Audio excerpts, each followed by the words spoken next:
মিরপুরে অগ্নিকাণ্ডে নিহত ১৬ জনের ডিএনএ পরীক্ষা আজ। ক্ষতিগ্রস্ত ভবন থেকে এখনও বেরোচ্ছে ধোঁয়া, ঝুঁকিপূর্ণ বিবেচনায় আশপাশের কারখানায় ছুটি। চাকসু নির্বাচনে চলছে ভোট গ্রহণ, রাকসুতে কাল উৎসবমুখর পরিবেশ ক্যাম্পাস জুড়ে।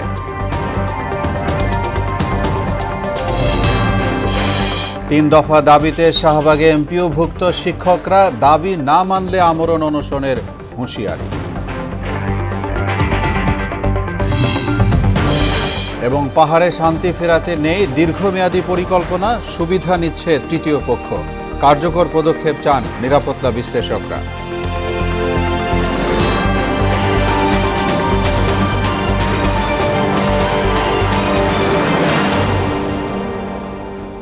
আসসালামু আলাইকুম। আমন্ত্রণ মোহনা সংবাদে এতক্ষণ শুনছিলেন শিরোনাম, সঙ্গে আছি মোহাম্মদ ওয়ালিউল্লাহ। যাচ্ছি পুরো খবরে। মিরপুরে অগ্নিকাণ্ডে ক্ষতিগ্রস্ত ভবন থেকে এখনও বের হচ্ছে ধোঁয়া, ঝুঁকিপূর্ণ বিবেচনায় আশপাশের কারখানায় ছুটি ঘোষণা করা হয়েছে। এই ঘটনায় নিখোঁজ রয়েছেন অনেকে, সেখানে ভিড় করছেন তাদের স্বজনরা। মঙ্গলবার বেলা 11:30টার দিকে রূপনগর ৩ নম্বর রোডের শিয়ালবাড়ি এলাকায় অগ্নিকাণ্ডে এ পর্যন্ত ১৬ জনের লাশ উদ্ধার করেছে ফায়ার সার্ভিস। তাদের পরিচয় শনাক্তে আজ ডিএনএ পরীক্ষা করা হবে। এই ঘটনায় হতাহতদের সংখ্যা আরও বাড়তে পারে বলে আশঙ্কা করা হচ্ছে।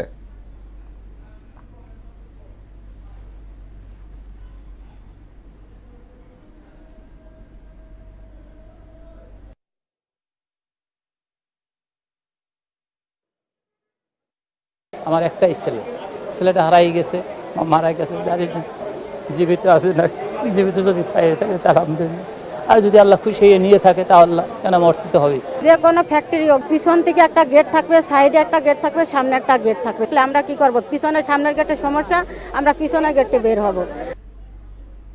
দীর্ঘ ৩৫ বছর পর আজ সপ্তমবারের মতো অনুষ্ঠিত হচ্ছে চট্টগ্রাম বিশ্ববিদ্যালয় কেন্দ্রীয় ছাত্র সংসদ চাকসু নির্বাচন।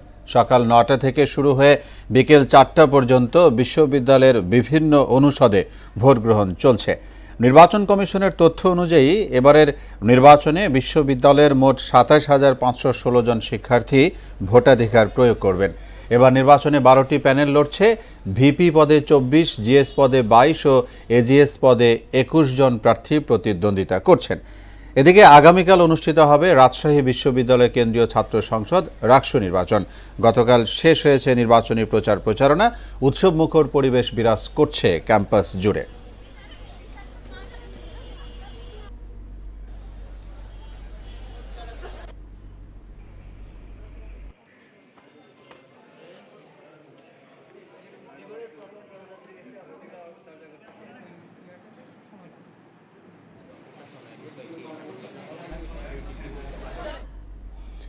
তিন দফা দাবিতে চতুর্থ দিনের মতো চলছে এমপিওভুক্ত শিক্ষক কর্মচারীদের অবস্থান কর্মসূচি। রাজধানীর কেন্দ্রীয় শহীদ মিনারে এই অবস্থান কর্মসূচির পাশাপাশি দেশ জুড়ে চলছে শিক্ষক কর্মবিরতি।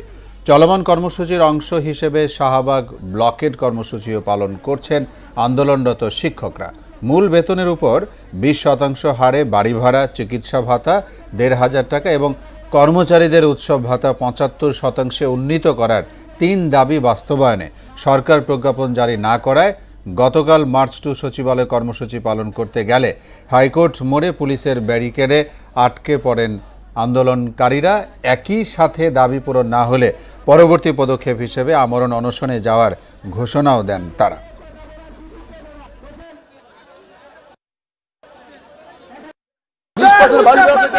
আপনাদেরকে জানিয়ে রাখি, এই দাবি হবে এক দফার দাবি, সেটা হবে জাতীয়করণ। যদি আজকের ভিতরে আমাদেরকে সে কোনো প্রজ্ঞাপন জারি না করে, তাহলে অবশ্যই আরেক কঠোর কর্মসূচি দিয়ে বাংলার শিক্ষক সমাজকে নিয়ে সারা বাংলাদেশের সকল শিক্ষা প্রতিষ্ঠান বন্ধ করে দেব। আমাদের এই নগণ্য দাবি মেনে নেবে। যদি দাবি মেনে না হয়, আমরা যদি আজকে শাহবাগে ব্লকেডে যাই, তাহলে আমরা এক দাবিতে চলে যাব, সেটা হবে আমাদের জাতীয়করণ। এই ছাড়া আমরা বিকল্প কোনো চিন্তা করি না। জুলাই হত্যাযজ্ঞ মামলায় ক্ষমতাচ্যুত প্রধানমন্ত্রী শেখ হাসিনার চতুর্থ দিনের যুক্তিতর্ক উপস্থাপন আজ। বিচারপতি গোলাম মর্তুজা মজুমদারের নেতৃত্বাধীন আন্তর্জাতিক অপরাধ ট্রাইব্যুনাল ১-এ আজও অভিযোগের পক্ষে যুক্তি উপস্থাপন করছেন রাষ্ট্রপক্ষ। এর আগের 3 দিন প্রসিকিউশনের পক্ষে বক্তব্য রাখেন চিফ প্রসিকিউটর তাজুল ইসলাম। এদিকে ট্রাইব্যুনাল 2 জুলাই আন্দোলনে সাভারের আশুলিয়ায় 6 লাশ পোড়ানো মামলায় একাদশ দিনের সাক্ষ্য গ্রহণ শুরু হয়েছে। এছাড়া জুলাই আগস্টে দেশজুড়ে সংগঠিত মানবতা বিরোধী অপরাধের মামলায় শেখ হাসিনা সরকারের সাবেক মন্ত্রী, এমপি, উপদেষ্টা ও বিচারপতি সহ ৪৫ জনের বিরুদ্ধে দায়ের হওয়া মামলার তদন্ত প্রতিবেদন ৮ জানুয়ারির মধ্যে দাখিলের নির্দেশ দিয়েছেন আন্তর্জাতিক অপরাধ ট্রাইব্যুনাল 1।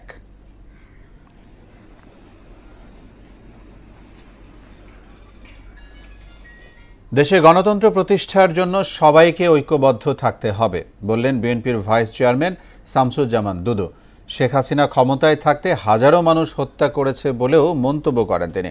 সকালে জাতীয় প্রেস ক্লাবের সামনে এক অনুষ্ঠানে তিনি এসব কথা বলেন। দেশে আর যেন ফ্যাসিবাদের উত্থান না ঘটে এ ব্যাপারে সবাইকে সতর্ক থাকার আহ্বানও জানান তিনি। আমরা মনে করি এই সব বিপদ আপদ ষড়যন্ত্র রুখতে হলে আমাদেরকে ঐক্যবদ্ধ থাকতে হবে, এবং ঐক্যবদ্ধ না থাকলে আমাদের যা অর্জন, গণতন্ত্রের যে সম্ভাবনা, সেটা ধ্বংস হয়ে যাবে, সেটা আমরা প্রতিষ্ঠা করতে পারবো না। বরিশালের কীর্তনখোলা নদীর ভাঙন আতঙ্কে নদী তীরের মানুষ। রাতের আধারে অবৈধভাবে বালু উত্তোলনে বিলীন হচ্ছে স্কুল, ঘরবাড়ি, রাস্তা ও কৃষি জমি। ভাঙন রোধে প্রায় ৮০০ কোটি টাকার প্রকল্প প্রস্তাব করা হয়েছে জানালেন জেলা প্রশাসক। আর চলমান প্রকল্প বাস্তবায়ন হলে নদী ভাঙন অনেকাংশে কমে আসবে দাবি পানি উন্নয়ন বোর্ডের। তারিকুল ইসলাম তুহিনের প্রতিবেদন, জানাচ্ছেন আফরিন পপি।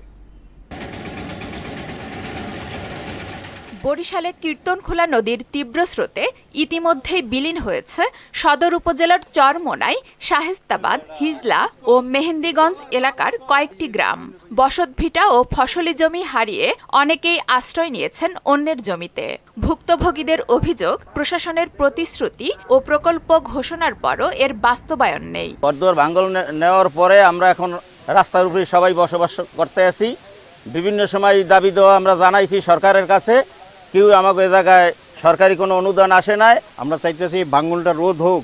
আর কত মানুষ কষ্ট করবে? মানুষ এই এলাকা ছেড়ে বিভিন্ন জায়গায় শরণার্থী হিসেবে বসবাস করতেছে। এই এলাকার মানুষ, বড় বাজার ছিল, তারপর বাজারের ভিতরে মসজিদ ছিল, মাদ্রাসা ছিল, এগুলো সব নদীতে বিলীন হয়ে গেছে। আমরা চাই সরকারের কাছে, এই আমাগো দাবি, আমাগো এখন যাতে আমরা নদী ভাঙন থেকে পরিত্রাণ পাই। রাতের আধারে এমনকি দিনের বেলাতেও প্রকাশ্যে উত্তোলন করা হচ্ছে বালু। চলতি মৌসুমে ১৭৫টি ঝুঁকিপূর্ণ স্থান চিহ্নিত করে জরুরি কাজ চলছে জানিয়ে নির্বাহী প্রকৌশলী জানান, নতুন প্রকল্পগুলো অনুমোদন পেলে নিয়ন্ত্রণে আসবে নদী ভাঙন। ১৭৫টি স্থান চিহ্নিত করেছি যেটা অধিক ঝুঁকিপূর্ণ। তার ভিতরে ৬৭টি স্থানকে আমরা জরুরি বিবেচনায় জরুরি কাজ বাস্তবায়ন করেছি। কাজগুলো বর্তমানে বাস্তবায়িত হয়েছে কিছু কাজ, এবং কিছু কাজ চলমান রয়েছে। আর জেলা প্রশাসক জানিয়েছেন, নদী ভাঙন রোধে ৭৬০ কোটি ৫৪ লাখ টাকার নতুন প্রকল্প প্রস্তাব করা হয়েছে। অনুমোদন পেলে ভাঙন থেকে মুক্তি পাবে ভুক্তভোগীরা। একটা বড় প্রকল্প অলরেডি সাবমিট করা হয়েছে, প্রায় ৭৬০ কোটি ৫৪ লক্ষ টাকা। এটা আপনার সবুজ পাতায় উঠেছে, প্রি একনেক মিটিংয়ের জন্য অপেক্ষা করছে। বর্ষা এলেই ভাঙনের সঙ্গে লড়াই করতে হয় বরিশালের মানুষের। এখনই কার্যকর উদ্যোগ না নিলে নদীগর্ভে বিলীন হবে বহু জনপদ। আফরিন পপি, মোহনা সংবাদ। দর্শক, এবার চাকসু নির্বাচনের খবরাখবর জানাতে আমরা যাব চট্টগ্রাম বিশ্ববিদ্যালয়ে। সেখানে আছেন আমাদের সহকর্মী সুমন কুমার দে, তিনি যোগ দেবেন আমাদের সঙ্গে। সুমন, নিশ্চয়ই আপনি আমাকে শুনতে পাচ্ছেন। আপনি সকাল থেকে আছেন, নির্বাচনের ভোট চলছে ৯টা থেকে, চলবে ৪টা পর্যন্ত। এখন পর্যন্ত যে বিষয়গুলো আপনি জানাবেন, আমি একটু আপনাকে অ্যাড করে দিতে চাই যে নির্বাচনে ব্যবহৃত অমোচনীয় কালি উঠে যাচ্ছে এরকম অভিযোগ আছে। সেই সাথে ইতোমধ্যে জাল ভোটের আশঙ্কা প্রকাশ করেছেন ছাত্রদলের ভিপি প্রার্থী। এই বিষয়গুলো সব আপনি বিস্তারিত জানান।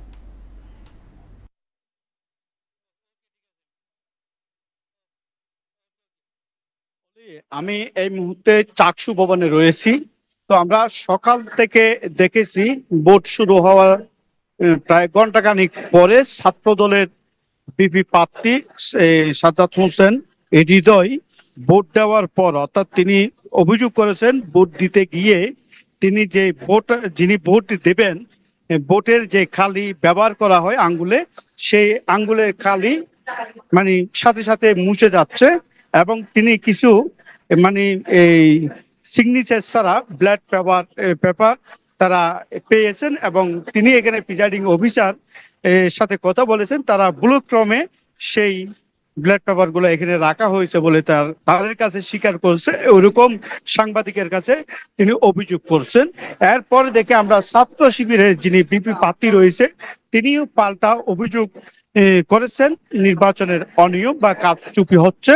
এরপরে আমরা দেখেছি ছাত্র দলের এই প্রার্থী অর্থাৎ প্রধান নির্বাচন কমিশনার বরাবর লিখিত একটি অভিযোগ দিয়েছেন এবং সেই অভিযোগ বিষয়ে কিন্তু নির্বাচন কমিশনার সাংবাদিকের সাথে কথা বলছেন। তারা বলছেন আসলে এটি দেখা হবে কেন কিভাবে ব্ল্যাড পেপার গুলো পাওয়া গেছে এবং এই অনিয়ম হচ্ছে কিনা।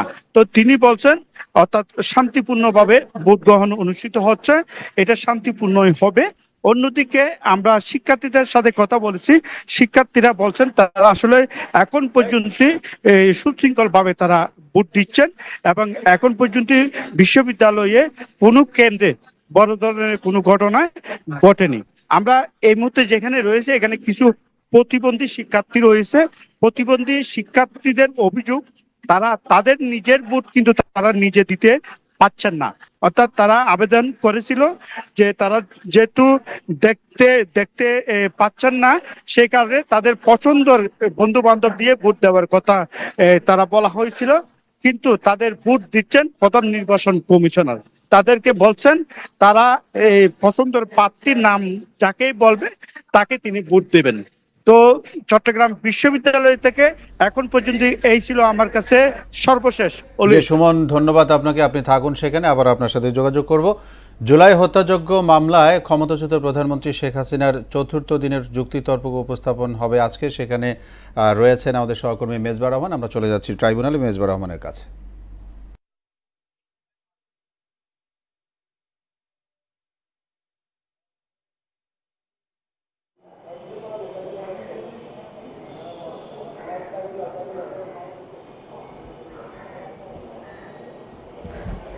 অলি, আপনি যেমনটি বলছিলেন আজ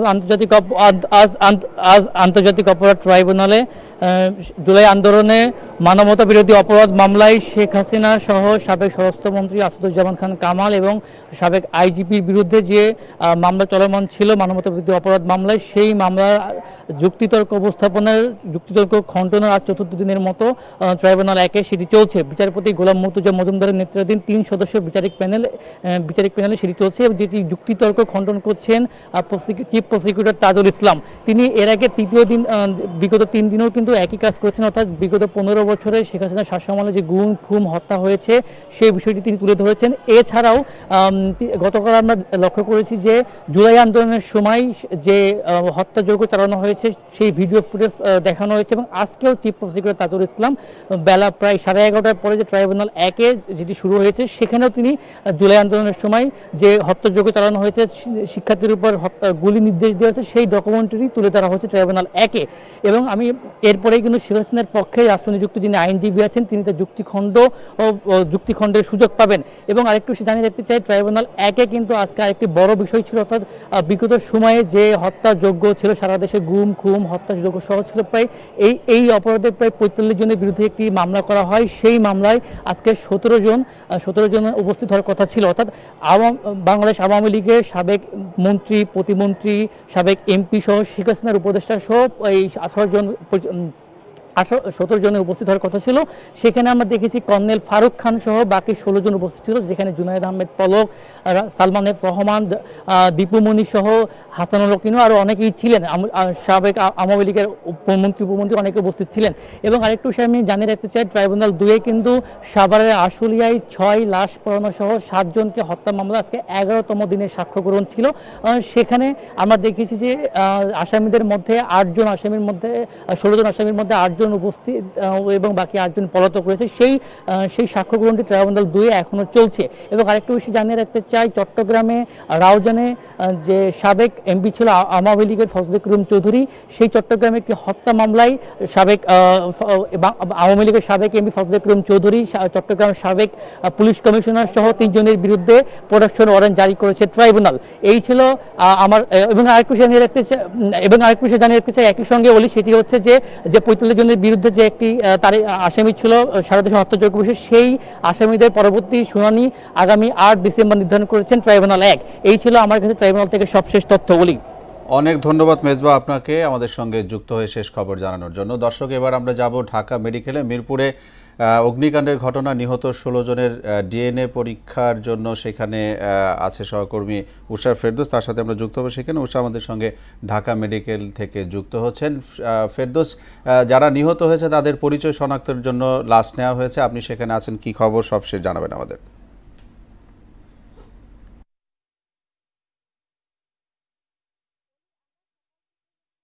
ঘটনাস্থলে গিয়েছি, সেখানে আমরা দেখেছি যে স্বজনদের যে আহাজারি, যারা এখনও স্বজনদের খুঁজে পায়নি তারা সেখানে হচ্ছে ছবি নিয়ে অপেক্ষা করছেন।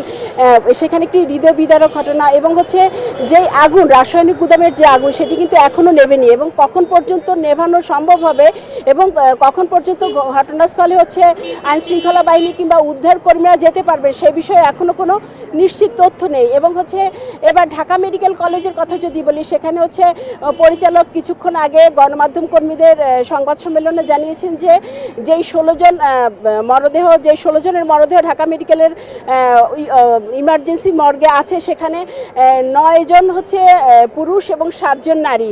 আর হচ্ছে কিছু কিছু মরদেহ তাদের স্বজনরা যে কাপড়, পরনের যে কাপড় এবং জুতো, সেগুলি দেখে নিশ্চিত করেছেন। তবে এখন পর্যন্ত সিআইডি হচ্ছে প্রায় সবারই হচ্ছে ডিএনএ টেস্টের জন্য নমুনা সংগ্রহ করেছেন এবং এই নমুনা সংগ্রহ করার পর তাদের যে হচ্ছে প্রক্রিয়াগুলো আছে, মরদেহ শনাক্তকরণের যে পরীক্ষা নিরীক্ষা যেগুলো আছে, সেগুলো শেষ করে হচ্ছে পরবর্তীতে পুলিশের সহায়তা স্বজনদের কাছে হস্তক্ষেপ করবে। যেহেতু এটি পুলিশ কেস, সেজন্য হচ্ছে পুলিশ এটি হচ্ছে তদারকি করছেন ঘটনাগুলো। যে পরিচালক, উনি হচ্ছে নিহত। ফেরদৌস, আপনাকে অনেক ধন্যবাদ আমাদের সঙ্গে যোগ দেওয়ার জন্য। পাহাড় শান্ত রাখতে এখন পর্যন্ত কোনো সরকারই দীর্ঘমেয়াদী পরিকল্পনা নেয়নি, এমনকি এগিয়ে আসেনি ক্ষুদ্র নৃগোষ্ঠীর নেতারাও। আর সে কারণেই মাঝে মাঝেই অশান্ত হয়ে উঠছে পাহাড়। এর সুবিধা নিচ্ছে তৃতীয় কোনো শক্তি বা দেশ। মোহনা টেলিভিশনকে দেওয়া সাক্ষাৎকারে এমন তথ্য দিলেন সাবেক 2 সেনা কর্মকর্তা। তারা বলেন, কার্যকর পদক্ষেপ নিলে পাহাড় শান্ত থাকার পাশাপাশি মেলে ধরবে অপার সম্ভাবনার আঁচল। পাহাড়ের সাম্প্রতিক অবস্থা নিয়ে মফিউর রহমানের 2 পর্ব ধারাবাহিকের আজ দেখুন শেষ পর্ব। পাহাড়ের কোল ঘেঁষে জুম পদ্ধতিতে নানা ফসল ফলান বিভিন্ন ক্ষুদ্র নৃগোষ্ঠীর বাসিন্দা, আর সমতলে ফসল ফলান বাঙালিরা। এমনটা হয়ে আসছে শতাব্দীর পর শতাব্দী ধরে। তাদের এই সহাবস্থানে গেল কয়েক দশক ধরে মাঝে মধ্যেই ছেদ পড়ছে, বেঁধে যাচ্ছে দাঙ্গা, চলে দোষারোপের খেলা। এই থেকে উত্তরণের পথ কি, এ নিয়ে মোহনা টেলিভিশন কথা বলে সাবেক 2 সেনা কর্মকর্তার সঙ্গে। বাঙালি পাহাড়ি উভয়ের কারণেই তাদের আর্থসামাজিক অবস্থার অনেক উন্নয়ন হয়েছে। তারা বলেন, স্বাধীনতার পর থেকে কোনো সরকারই পাহাড়ি বাঙালি 2 গোষ্ঠীর শান্তিপূর্ণ সহাবস্থান নিয়ে কার্যকর পদক্ষেপ নেয়নি। চুপ ছিলেন পাহাড়ি গোষ্ঠীদের রাজারাও। 3টা সার্কেল চিফ আছেন রাঙামাটিতে, চাকমা রাজা আছেন, মং রাজা আছেন, বোমাং রাজা আছেন। এবং অত্যন্ত দর্শনীয় বিষয় সেটা হচ্ছে যতগুলো সংঘাত হলো, এই 3 জনের তাদের কোনো ভূমিকাই দেখি না। ইউপিডিএফ এবং জেএসএস পরবর্তীতে দেখা গেল তারা সেখানকার সাধারণ মানুষদের জন্য কোনো কাজকর্ম না করে তারা তাদের নিজস্ব স্বার্থ সিদ্ধির জন্য তারা চাঁদাবাজি শুরু করলো। বিভিন্ন যে সেনাবাহিনীর ক্যাম্পগুলো উইথড্র করলো, এই ক্যাম্পগুলো উঠিয়ে নেওয়ার ফলে সেই সমস্ত দিন থেকে যদি আমরা দেখি, তখন থেকেই পাহাড়ের অবস্থা আস্তে আস্তে ধীরে ধীরে খারাপ হতে লাগে। সন্ত্রাসী গোষ্ঠীকে নিয়ন্ত্রণে আনতে সেনাবাহিনীকে আরো ক্ষমতা দেওয়া সহ আইনশৃঙ্খলা পরিস্থিতি কঠোর করার তাগিদ দেন তারা। আর্মি যেটা আছে, আমি বলি আর্মি ইজ সাফিসিয়েন্ট, পর্যাপ্ত আছে এই সমস্ত জিনিস বন্ধ করার জন্য। কিন্তু তাদের ম্যান্ডেট দিতে হবে। এদের সেই ম্যান্ডেট নাই। অন্যান্য আইনশৃঙ্খলা বাহিনী যেমন পুলিশ কিংবা বিডিআর কিংবা আনসার, তাদেরকে শক্তিশালী করার জন্য পূর্বে যেরকম ক্যাম্প ছিল সেরকম এখনও ক্যাম্প থাকা দরকার। এবং সাধারণ লোক, আমরা জানি যে সাধারণ লোক যারা, পাহাড়ের জনগণ যারা, তারা কোনোদিন কিন্তু চায় না যে আর্মি এখান থেকে চলে যাক, তারা চায় থাকুক। একই সঙ্গে পাহাড় অশান্ত করায় জড়িত সকল অপশক্তিকে বিতাড়িত করার কথাও বলেন তারা। মফিউর রহমান, মোহনা সংবাদ, ঢাকা। দর্শক, 3 দফা দাবিতে চতুর্থ দিনের মতো আজ এমপিওভুক্ত শিক্ষকরা তাদের অবস্থান কর্মসূচি পালন করছে শাহবাগে। নানান বাধার মুখেও তারা সেখানে রয়েছেন। শাহবাগে এই মুহূর্তে আছেন আমাদের সহকর্মী নিম্মি, তার সঙ্গে সরাসরি যুক্ত হব। নিম্মি, আপনি খবর সংগ্রহ করছেন সেখানে, এই মুহূর্তে কি পরিস্থিতি দেখছেন জানতে চাই।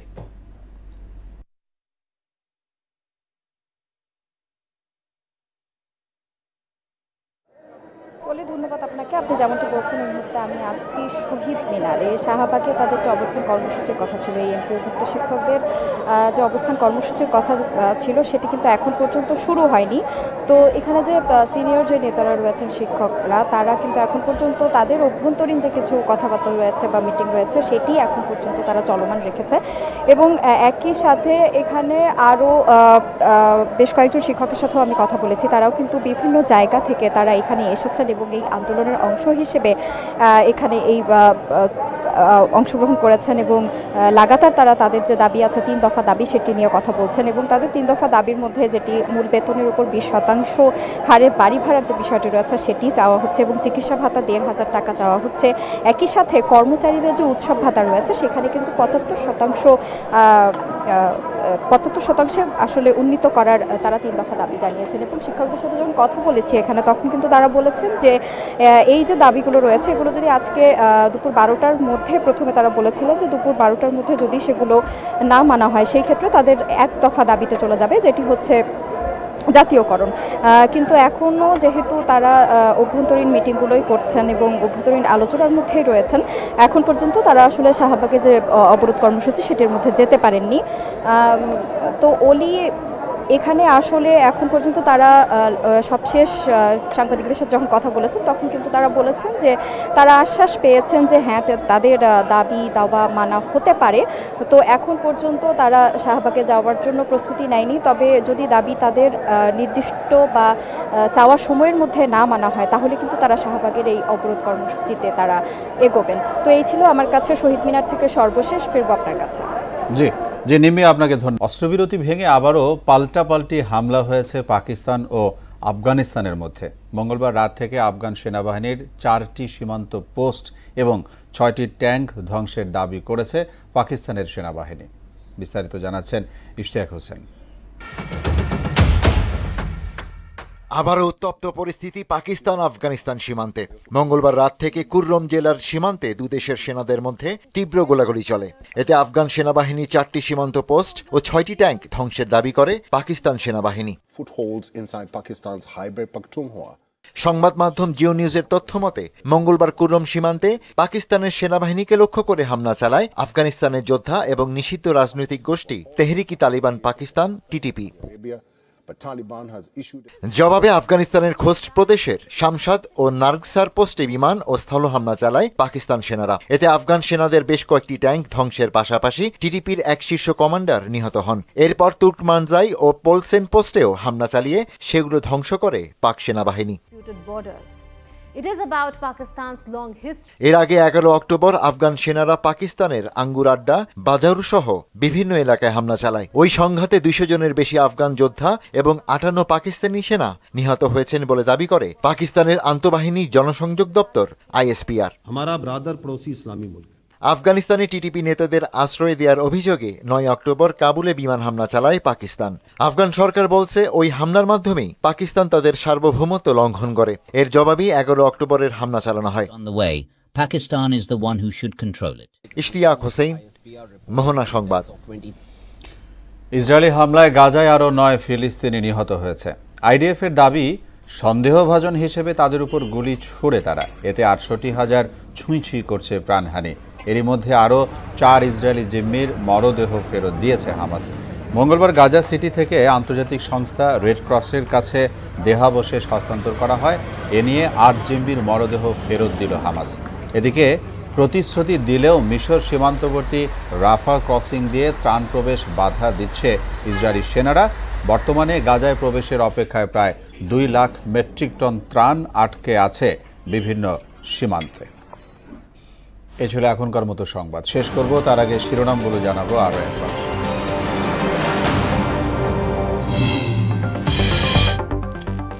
মিরপুরে অগ্নিকাণ্ডে নিহত ১৬ জনের ডিএনএ পরীক্ষা আজ। ক্ষতিগ্রস্ত ভবন থেকে এখনও বেরোচ্ছে ধোঁয়া। ঝুঁকিপূর্ণ বিবেচনায় আশপাশের কারখানায় ছুটি। চাকসু নির্বাচনে চলছে ভোট গ্রহণ। রাকসুতে কাল উৎসবমুখর পরিবেশ ক্যাম্পাস জুড়ে। ৩ দফা দাবিতে শাহবাগে এমপিওভুক্ত শিক্ষকরা। দাবি না মানলে আমরণ অনশনের হুমকি।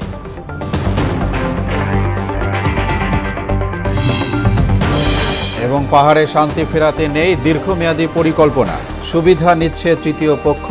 কার্যকর পদক্ষেপ চান নিরাপত্তা বিশ্লেষকরা। সবাইকে আবারও শুভেচ্ছা। পরবর্তী সংবাদ বিকেল 5:30টায়।